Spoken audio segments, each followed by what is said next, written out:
한 분의 말씀, 한 권의 책 첫 번째 시간을 시작하도록 하겠습니다. 오늘부터는 몇 회에 거쳐 성경 66권을 한 권의 말씀으로 이해하는 데 도움을 드릴 수 있는 강의를 하도록 하겠습니다. 성경이라는 것이 도대체 뭐냐? 우리가 성경을 어떻게 보아야 할 것이냐? 대부분의 많은 사람들이 성경을 읽는 것 자체를 굉장히 부담스럽게 생각할 때가 많습니다. 그 많은 성경을 언제 다 읽느냐? 그리고 어떤 분들은 성경을 백독했느니 천독을 했느냐 하는데, 문제는 그럼에도 불구하고 성경을 모르고 있다는 것입니다. 성경이라는 것은 하나님의 말씀이기에 하나님께서 계시해 주셔야 알 수 있는 것입니다. 사람이 읽는다고 아는 것이 아닙니다. 그러면 성경을 계시해 주시면 그때부터는 성경을 안 읽어도 되느냐? 그렇지 않습니다. 다만 성경을 열심히 읽는다고 해서 알아지는 것은 아니라는 이야기를 드리는 겁니다. 하나님께서 열어 보여주시면 이것이 바로 성경이로구나 라는 것을 알게 된다는 것입니다. 지금까지는 성경을 읽어도 이해가 안 가고 실패를 하신 많은 분들은 이 강의를 듣고 난 후에는 성경을 백독한 사람보다 훨씬 나을 것입니다. 어떻게 하느냐? 제가 창세기를 말하다가도 계시록을 해도 무슨 말을 하는지 알아듣습니다.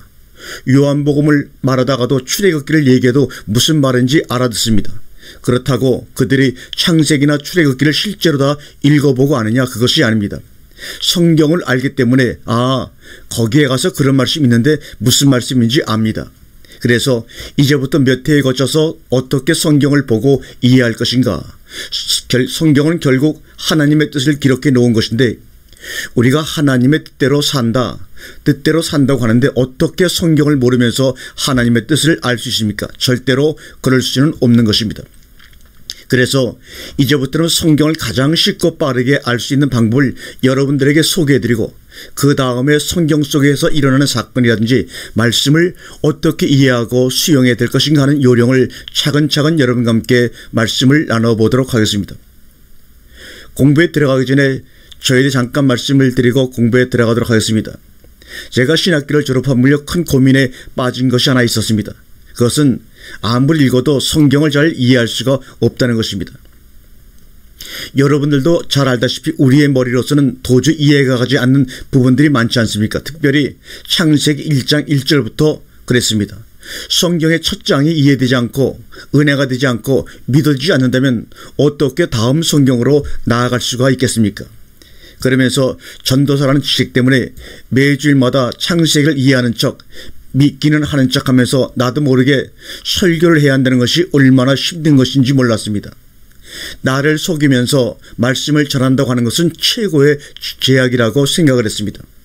그래서 시간만 나면 유명한 성경 세미나와 집회를 찾아다니면서 죄의 의문을 확실히 풀어줄 수 있는 성경 공부가 있을까? 그러나 그 어느 성경부를 또 지식을 얻는 것 외에는 보탬이 될지 몰라도 생명을 얻는 데는 실패를 했습니다. 여러분들 중에 요한일서 4장 1절과 2절의 말씀 읽다가 의문이 드는 부분이 없었습니까? 한번 읽어보겠습니다. 사랑하는 자들아, 영을 다 믿지 말고 오직 영들이 하나님께 속하였나 시험하라. 많은 거짓 선지자가 세상에 나왔습니다. 하나님의 영은 이것으로 알지니 곧 예수 그리스도께서 육체로 오신 것을 시인하는 영마다 하나님께 속한 영이요. 영들을 다 믿지 말고 오직 영들이 하나님께 속하였나 시험하라. 그러면 하나님께 속한 영이 도대체 뭐냐? 그 뒤에 말씀을 보니까 예수 그리스도께서 육체로 오신 것을 시인하는 영마다 하나님께 속했다고 분명히 요한일서 4장에 말씀을 하고 있습니다. 그러면 여러분 물어보겠습니다. 예수 간판을 내건 교회치고, 예수를 믿는다고 교회를 다니는 사람치고 예수 그리스도께서 육체로 오신 것을 안 믿는 교회가 있습니까? 그것을 믿지 않는 성도가 있습니까? 어떤 이단이 이거 거부하는 이단이 있습니까? 소위 우리가 말하는 악질 박재선이도 예수가 육체로 오심을 이거 부인했습니까? 다 육체로 오셨음을 인정합니다. 심지어 예수를 전혀 모르는 사람도 이 사실을 모르는 사람은 아무도 없습니다. 다 또 인정합니다. 그러면 그들도 하나님께 속한 영들이냐 하는 겁니다. 아닙니다. 이 교수 저 교수를 찾아가도 모릅니다. 이 주석 저 주석을 보아도 답이 없습니다. 그런데 오늘 보니 전혀 그런 것이 아니었던 것을 깨닫게 되었습니다. 요한일서 4장 이 부분을 한번 원어로만 읽어보겠습니다. 오몰로게이 예수 그리스도 엔 사르케. 자, 이 말이 뭔지 한번 여러분과 함께 나눠보겠습니다. 언어상으로는 육체로가 아니라 엔사르케, 육체 안에입니다. 이 엔이라는 것은 영어로 말하면 인, 우리나라 말로 하면 안, 속이라는 뜻입니다. 육체 안에 호몰로게오, 시인하는 것, 육체 안에 오신 것을 예수 그리스도가 엔사르케, 육체 안에 오신 것을 시인하는 영마다, 시인이 뭡니까? 오몰로게, 오모, 이건 같다는 말입니다. 그리고 로게이, 말하다는 말입니다. 오모란 말과 로게이란 말이 합해져서 오몰로게, 시인이라고 우리나라 성경을 번역했습니다. 다시 말은 뭐냐? 예수 그리스도께서 육체 안에 오신 것을 같이 말하는 자마다. 그러면 누구하고 같이 말합니까? 그러니까 내 속에 계신 예수 그리스도와 내가 같이 말하는 것입니다. 그럴 때 바로 그들이 하나님께 속한 영이라는 것입니다. 그런데 우리말에는 내 안에 계신 그분과 같이 말한다는 개념이 없으니까 시인이라고 그대로 그냥 해석한 것입니다. 아무리 사람들에게 시인이 그것이 아니고 이런 뜻이라고 말을 해도 사람들은 믿질 않습니다. 왜 당신만 호몰로게오 같이 말한다고 하느냐고 이상한 눈으로 쳐다볼 때가 있습니다. 그리고 예수 그리스도가 육체로 오신 것을 시인하면 되는 것이 뭐 대단한 것이 있느냐고 또 그냥 겉으로 듣고 지나가 버리는 사람들이 많이 있었습니다. 그것은 아니죠. 왜 아니냐? 자녀들아, 너희는 하나님께 속하였고 또 저희를 이겼나니 이는 너희 안에 계시니가 세상에 있는 이보다 크심이라. 분명히 요한일서 4장 4절에도 너희 안에 계신 이가라고 분명히 말씀하고, 여기에는 정확히 또 번역을 했습니다. 왜 여기서 그분이 내 안에 계신 이로 나오느냐 하는 것입니다. 앞의 말과 뒤의 말이 우리 개역성경은 틀리지 않습니까? 그래서 이것은 틀림없이 육체 안에 오신 것이라고 깨닫게 되었습니다. 여러분들이 첫 강의를 들으실 때 생소한 것이 많을 것입니다. 그러나 제가 최대한 원어적인 측면에서 상세하게 말씀을 드릴 것입니다. 저는 저와 들으시는 여러분들이 성령의 도우심 속에서 말씀으로 하나 되기를 간절히 바라면서 이제 성경이란 무엇인가에 대해서 함께 생각하도록 하겠습니다. 우리가 잘 아는 바와 같이 성경은 창세기 1장부터 시작이 됩니다. 그런데 창세기 1장이 굉장히 많은 오해를 받고 있습니다. 창세기 1장 그럼 무조건 보지도 않고 천지창조 이렇게 얘기합니다.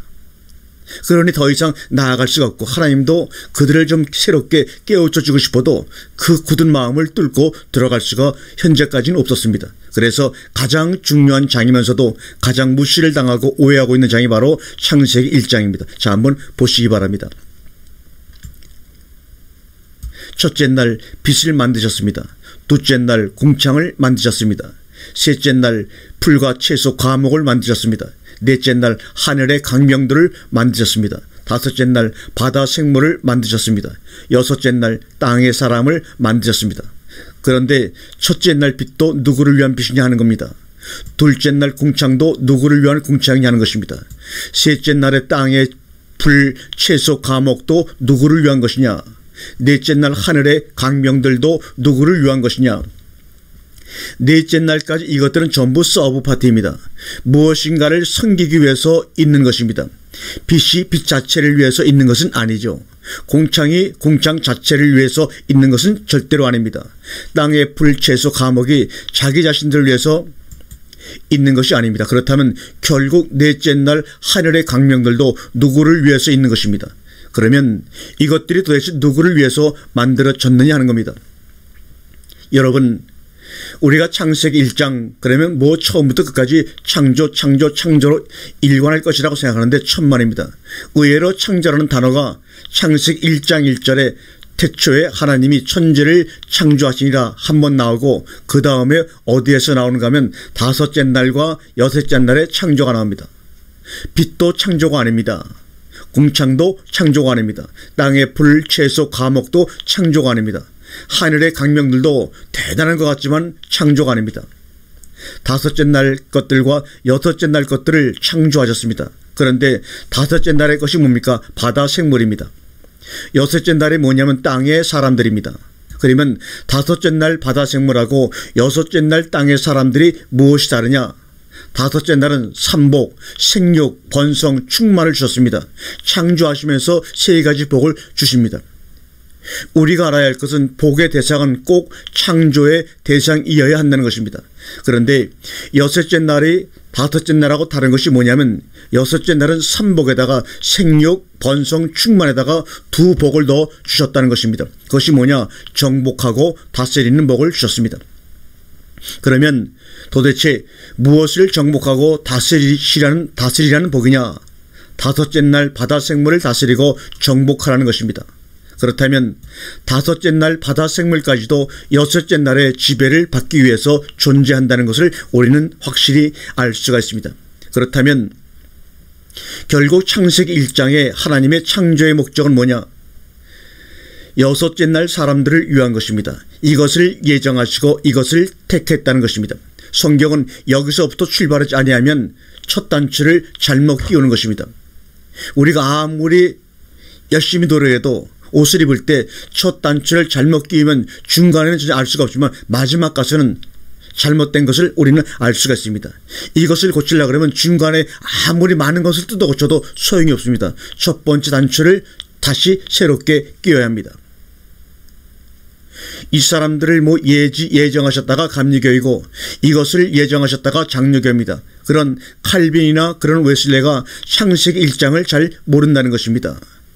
참 이것이 기가 막힌 사건입니다. 창세기 1장 20절을 보겠습니다. 하나님이 가라사대 물들은 생물로 번성케 하라. 환마임 땅 위에 하늘의 공창에는 새가 날을 하시고 하나님이 큰 물고기와 물에서 번성하여 움직이는 모든 생물을 그 종류대로 날개 있는 모든 새를 그 종류대로 창조하시니 하나님이 보시기에 좋았더라. 하나님이 그들에게 복을 주어 가라사대 생육하고 번성하여 여러 바다물에 충만하라. 새들도 땅에 번성하라 하시니 저녁이 되며 아침이 되니 이는 다섯째 날이니라. 창세기 1장 19절에서 넷째 날까지 끝이 나고 20절부터 다섯째 날이 시작이 됩니다. 그런데 하나님이 가라사대 물들은 하고 나옵니다. 여기는 나중에 본격적으로 원어 성경으로 들어가야 될 부분입니다만 그래서 이제 제가 바다 생물을 얘기하는 것입니다. 그리고 생물로 번성하라 그럽니다. 생물로 번성하라. 그러면 물들이 바다니까 이 두 단을 합치면 바다 생물이 되는 것입니다. 이것을 히브리어로는 네페시하야 목숨이 살아있는 산 목숨이라고 하고 헬라어로는 푸시케라고 얘기를 합니다. 주님께서 산상수훈에서 그런 말씀을 하셨죠. 무엇을 먹을까 무엇을 먹을까 무엇을 입을까 이것들은 이방인들이 구하는 것입니다. 그러면 성경에서 이방인이 뭡니까? 창세기 1장적으로 말하면 어떤 자들입니까? 다섯째 날 사람들 네페시 하야들입니다. 바로 이들이 목숨을 위하여 너희가 무엇을 먹을까 무엇을 마실까 무엇을 입을까를 걱정하는 이들이요 이들이 바로 이방인입니다. 이것들은 전부 목숨입니다. 그러니까 이들은 목숨을 위하여 평생 살 수밖에 없는 자들입니다. 성경에서 바다가 뭡니까? 세상입니다. 바도 풍랑입니다. 그러면 성경이 너희라고 말하는 대상이 누구냐? 주기도문에서도 외식하는 자들과 이방인들을 말씀하시는데 그럼 외식하는 것이 도대체 뭡니까? 사람에게 보이려고 하는 자들입니다. 이방인들은 뭡니까? 중언부언하는 자들입니다. 그래서 외식하는 자들과 중언부언하는 이방인들을 다 산상수훈에서 죄시켜버립니다. 그리고는 너희는 이렇게 기도하라 하고 주님의 기도를 우리에게 주셨습니다. 그러면 외식하고 중언부언하는 이방인들 그 3인칭 복수들은 누구냐? 바로 다섯째 날 바다 생물 네페시 하야들입니다. 여기서 바다 생물이라고 하면 바다에 사는 생물을 일컫는 말이 아닙니다. 세상 풍랑 속에서 숨쉬며 살아가는 자들, 즉 이방인과 외식하는 자들을 말하는 것입니다. 오해하지 마시기 바랍니다. 그러면 너희는 누굽니까? 바로 여섯째 날 사람들입니다. 이들의 차이점이 뭐냐면 여섯째 날에는 하나님의 형상대로 지음받은 하나님의 형상이 나옵니다. 자, 창세기 1장 27절을 한번 읽어보겠습니다. 하나님이 자기 형상 곧 하나님의 형상대로 사람을 창조하시되 남자와 여자를 창조하시고 그런데 다섯째 날에는 하나님이 큰 물고기와 물에서 번성하여 움직이는 모든 생물을 그 종류대로 날개 있는 모든 새를 그 종류대로 창조하시니 하나님이 보시기에 좋았더라. 여기서도 창조라는 단어가 나옵니다. 그런데 1장 22절에서는 큰 물고기와 하고 나옵니다. 화탄님, 헛개들임. 문제가 뭐냐면 성경 자체가 거짓말을 하고 있다는 겁니다. 그런데 큰 물고기를 하탄님이라고 말합니다. 그런데 하탄님을 악어 또는 용이다. 그리고 심지어는 실랑이라고 번역을 하고 있는데 이것이 가장 적절하게 표현한 것이 바로 이사야서 21장 1절입니다. 이사야에서는 리오야단이라고 말합니다. 근데 여러분, 여기서 제가 성경 자체가 거짓말하고 있다 이렇게 얘기하니까 요거만 듣게 되면 오해할 텐데 뒤에서 설명해 들어갈 테니까 여러분이 생각하는 그런 거짓말이라는 뜻이 아닌 것을 여러분 이해를 먼저 하시고 들어가시기 바랍니다. 이사야에서는 리오야단이라고 나오는데 이 하탄님을 레이의 약자입니다. 이건 연합이란 뜻입니다. 야, 이것은 여호와의 약자입니다. 탄인의 약자입니다. 자, 한번 그럼 뒤를 넘어가 보겠습니다. 그러면 누구와 탄이 연합한 것입니까? 여호와와 탄이, 계시록에서는 이 탄을 용이라고 합니다. 이것이 바로 계시록 12장에 등장을 합니다. 그러니까 계시록의 싸움이 무엇이냐면 다섯째 날 바다 생물과 여섯째 날 사람들의 싸움입니다. 그 결론은 그러니까 창세기 1장은 계시록하고 해석을 같이 해야 정확한 해석이 나옵니다.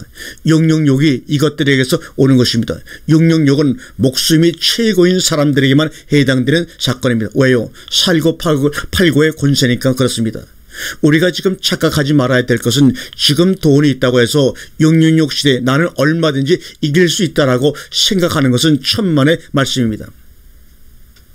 국가가 앞으로 돈을 쓰게 할 것 같습니까? 아니요. 돈이 필요 없는 시대가 옵니다. 지금도 비트코인이 가상화폐가 열풍을 불고 있습니다. 앞으로는 정말로 그런 것들이 세상을 지배할 것입니다. 돈 때문에 세금 매기기가 얼마나 골치 아픈지 아십니까? 현찰 때문에 문제인 것입니다. 이것을 차단하는 것입니다. 그러면 어떻게 해야 합니까? 사고 팔 수 있는 권세를 주는 것입니다. 돈이 많이 있다고 생각해 보세요. 그렇더라도 살 수가 있습니까? 팔 수가 있습니까? 예를 들어 이제부터는 돈이 필요 없으니 카드를 써라. 카드가 있어야 물건을 사고 팔 수 있습니다. 요새는 하다못해 주차장에서 차를 주차하고 나올 때에도 카드가 없으면 돈을 낼 수가 없습니다. 차를 끌고 나올 수가 없습니다. 벌써 그런 시대에 접어들고 말았습니다. 666 시대는 돈이 있다고 사고 파는 시대가 아닙니다. 사고 팔 수 있는 권세를 주느냐 마느냐 하는 것은 정부가 주어야 합니다. 왜요? 컴퓨터가 읽어드려야 하니까 그렇습니다. 그 시대가 바로 이 666의 시대요. 최악의 시대가 이미 다가와 있습니다. 그래서 이 사람들이 누구냐는 것입니다. 우리가 666 시대를 반드시 이길 수 있다는 것이 뭐냐면 하나님의 작정이 이들을 정복하고 다스리게 되어 있다고 이미 창세기 1장부터 말씀하고 있기 때문입니다. 그래서 이 사람들이, 이긴 자들이 계시록 20장에서 그리스도와 함께 왕노릇을 할 사람들입니다. 이렇게 풀어지기 시작하는 것이 창세기 2장부터 시작되는 것입니다. 성경이 어디서부터 시작을 하는가 하면 네페시하야, 다섯째 날부터 시작을 합니다. 창세기 2장을 보면 아담이 네페시하야입니다. 바로 다섯째 날에 말하고 있는 그 생물이라는 단어가 바로 네페시하야입니다. 같은 단어입니다. 그래서 아담이나 하와는 절대로 하나님 말씀을 순종할 수가 없습니다. 못하게 되어 있습니다. 그리고 저주를 받게 되어 있습니다. 그런데 여섯째 날 사람들은 어느 구석을 봐도 저주받을 요소가 전혀 없습니다. 이것이 바로 특징입니다. 여섯째 날에 하나님의 형상을 받은 하나님의 사람들은 절대로 지옥 가는 법이 없고 절대로 저주를 받는 법이 없습니다. 이것이 바로 믿음입니다. 그러므로 믿음이란 말도 이미 단어가 나오진 않았지만 창세기 1장에서 하나님께서 우리에게 보여주고 계신 것입니다. 그런데 네피시하야 계통의 사람들은 여섯째 날 사람들에게 굴복하고 복종하지 않으면 저주를 받게끔 되어 있습니다. 왜요? 하나님의 작정이 다섯째 날 바다 생물들이 여섯째 날에 복종하고 따르게 되어 있으니까 이것을 거부하면 고로 하나님의 말씀을 거부하는 것입니다. 이것이 바로 성경의 정신이고 하나님의 뜻입니다.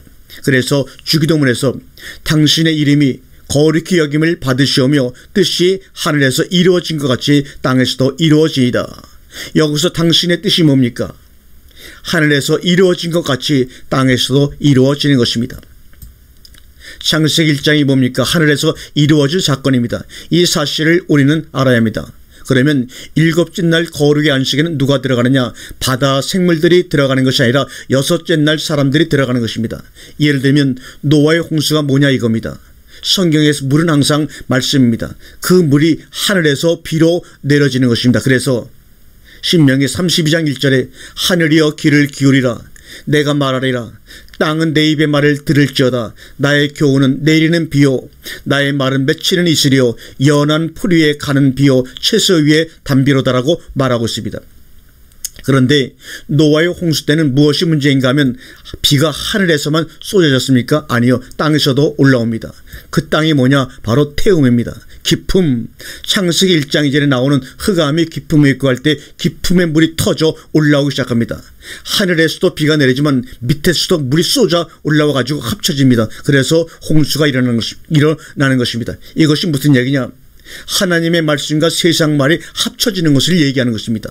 여러분 지금 시대가 언제인지 아십니까? 바로 이것이 노아의 시대입니다. 하나님의 말씀과 세상의 말이 합쳐져서 혼란스럽고 혼돈과 공허 속에 빠져있는 바로 이것이 바로 노아 시대를 얘기하고 있는 것입니다. 하나님 말씀은 세상의 말로 뒤섞어 버립니다. 언제든 이렇게 하늘과 땅의 말이 혼합되어 뒤범벅이 되는 때가 바로 심판의 때입니다. 그때 땅에 관한 자들은 모두 죽게 되어 있다는 것이죠. 간단한 예로 주기도문에서 오늘날 우리에게 일용할 양식을 주옵시고, 일용할 양식이 뭡니까? 육신의 양식입니까? 하나님의 말씀입니까? 오늘날 교회가 하나님의 말씀 이렇게 뒤섞어도 됩니까? 성경이 뭐라고 합니까? 사람이 떡으로만 살 것이 아니요 하나님의 입에서 나오는 말씀으로 살 것이라고 말씀하고 있습니다. 맞습니까? 노아 시대가 바로 두 말씀이 뒤섞이는 시대입니다. 오늘날 교회가 말씀을 너무 많이 섞어버렸습니다. 오늘날 교회가 말씀을 너무나 많이 섞어버리고 말았습니다. 세상 말인지 하나님의 말씀인지 교회라는 것을 목사님이 하는 설교라는 것을 다 놔두고 그냥 녹음으로 듣게 되면 알 수 없을 때가 너무나 많이 있습니다. 이것을 계시록은 섞은 포도주라고 하는 것입니다. 빛과 어두움이 하나가 될 수가 없습니다. 그리스도와 벨리알이 하나가 될 수가 있습니까? 어떻게 하나님의 말씀과 세상 말씀을 뒤섞어 놓습니까? 오늘날 축복의 개념이 뭡니까? 성경은 여섯째 날의 복을 말씀하고 있는 것입니다. 그래서 우리가 성경을 알고 하나님의 뜻을 알아야 된다는 것입니다. 여러분, 다섯째 날 생물이 여섯째 날 비슷하게 살려고 하는 것을 성경은 외식하는 사람이라고 합니다. 이렇게 신앙생활을 하려면 사실 안 하는 것이 훨씬 낫습니다.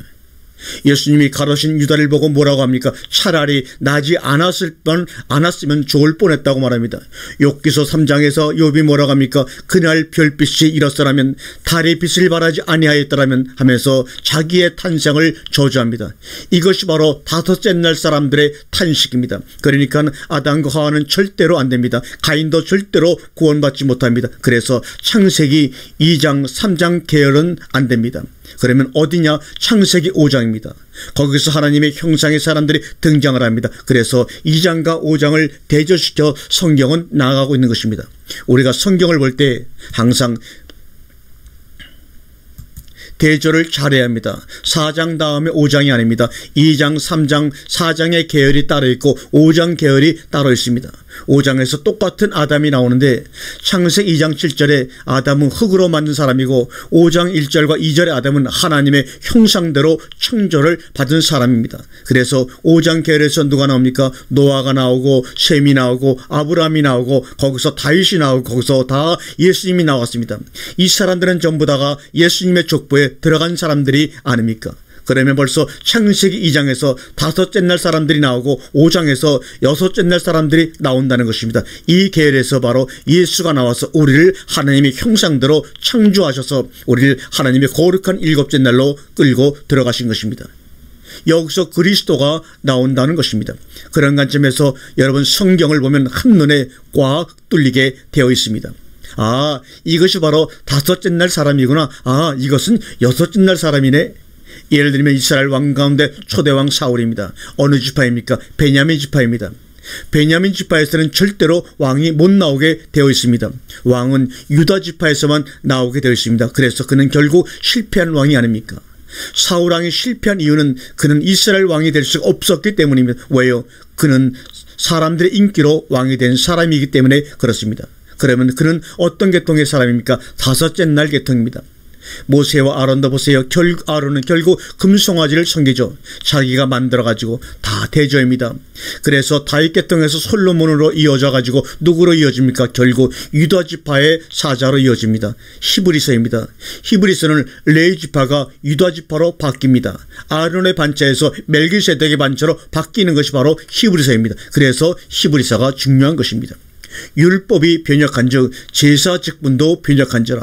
지금은 바뀌는 때입니다. 정신을 차려야 합니다. 지금의 계통이 전부 다 레위 지파 아론 계통입니다. 그런데 이제부터는 유다 지파가 등장을 하기 시작합니다. 왜요? 계시록 5장에서 임봉된 책을 여는 자가 유다 지파 사람입니다. 절대로 아론 지파가 아닙니다. 그렇다면 유다 지파의 사자 다윗의 뿌리가 이겼으니 라고 성경이 말하고 있는 것입니다. 성경을 보다가 보면 참으로 이상한 것이 많이 나오는데, 창세기라고 하는 것이 11장까지 바벨탑 이야기가 나오고 12장부터 25장까지 아브라함 이야기가 나오고, 그리고 27장 28장 이어서 바로 야곱의 이야기가 나오고, 그리고 뒤에 가서 요셉의 이야기가 나옵니다. 그러면 창세기는 결국 바벨탑을 제쳐놓고 아브라함, 이삭, 야곱, 요셉 네 족장의 이야기입니다.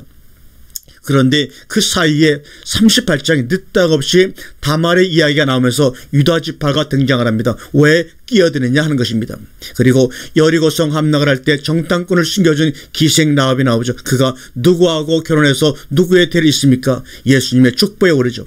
그리고 사사기 다음에 사무엘상하, 열왕기상하, 역대기상하 하면서 쭉 내려가는데, 사사기 다음에 룻기가 들어갑니다. 룻기가 누굽니까? 룻이 누굽니까? 유다 지파 사람이 됩니다. 그녀는 이방 여인이 아닙니까? 지금 이스라엘의 대통령을 이어가는데 왜 이방 여인이 끼어 들어가느냐 하는 것입니다. 무엇을 말하려고 하느냐 이겁니다. 제가 1시간 했는데 성경이 어느 정도 여러분 보이기 시작하지 않습니까? 그런데 여러분들이 기억해야 할 것은 다섯째 날은 바다 생물은 때로 물이 지어 다닌다는 것이 특징입니다. 새 때, 짐승의 때, 물고기 때. 그런데 다섯째 날은 한 사람 한 사람 개인의 믿음이고 한 사람 한 사람 하나님의 형상입니다. 물이 지어 다니는 것은 전부 다섯째 날 사람들입니다. 성경에서도 예수님을 보면 요한복음 12장까지는 무리를 상대하십니다. 그러나 13장 넘어가면서 절대로 예수님은 무리를 상대하지 않습니다. 제자들만 상대하십니다. 요한복음 12장 36절을 기준으로 해서 무리와 제자들로 둘로 딱 갈라지고 맙니다. 그것이 벌써 다섯째 날을 상대하는 구원과 여섯째 날 구원의 상대가 다르다는 것을 성경은 말씀하고 있는 것입니다. 그러면 하나님의 형상이 뭡니까? 육신입니까? 아니에요. 성령입니다. 여섯째 날 사람들은 바로 성령의 사람입니다. 너희가 육신에 있지 아니하고 영에 있나니 누구든지 그리스도의 영이 없으면 그리스도의 사람이 아니다. 이것이 바로 로마서의 핵심입니다.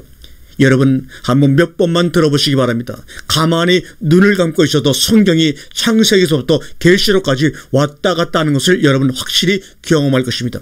자, 여러분 한번 보십시오. 서울에서 부산까지 경부 고속도로가 있습니다. 가다가 보면 수원도 나오고 조천도 나오고 그 지선으로 가는 것은 별거 아닙니다. 중심선만 가면 됩니다. 성경도 마찬가지입니다. 중심 계통만 알고 나면 지선은 그것에 대한 설명입니다. 일단 성경을 아시기 바랍니다. 돈 들어가는 것도 아니고 여러분에게 돈을 달라고 요구하는 것도 아니고 시간만 좀 투자하면 되는 것입니다.